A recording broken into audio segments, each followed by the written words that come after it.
Ang ganda at ang sarap talagang isuot ng short na to, napakamura mo pa mabibili. Tamang-tama to kung mahilig ka mag-jogging, mag-gym or sa swimming, kung sporty ka na tao, tamang-tama to sa'yo.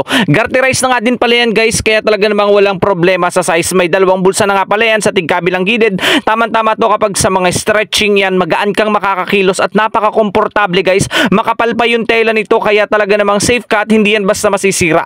Napakamura lang nito guys, kung gusto nyo, available yan nandyan sa Yellow Basket. Marami ding available color yan, kung ayaw mo ng kulay gray, marami kang pwedeng pagpilian guys. Sobrang mura kaya sulit na sulit kayo dito. Napaka-relax at napaka-press kung isuot nito guys. Dry fit nga pala to. Mabilis yan guys matuyo. Kung halimbawa nilabhan mo na, kailangan mo masuot agad kinabukasan, matutuyo agad or kahit mabasa ng pawis, madaling matuyo to guys kasi nga dry fit short to guys. Talaga namang kahit makapal to, mabilis matutuyo yung dry fit short natin na to. Napakamura lang guys. Sulit na sulit kayo dito. Tama-tama to kapag mahilig kayong maglakad-lakad, mag-jogging, tuwing hapon, tuwing umaga, mag-gym, mag-basketball, kahit sa swimming, pwedeng-pwede to guys. Napakagandang suotin. Talaga namang magaan at magaan kayong makakakilos, makakagalaw sa short na to. Kaya kung gusto nyo guys, go check out nyo na. Sobrang mura. Sulit na sulit kayo dito guys. Ang kapal-kapal niyan. Kaya check out mo na.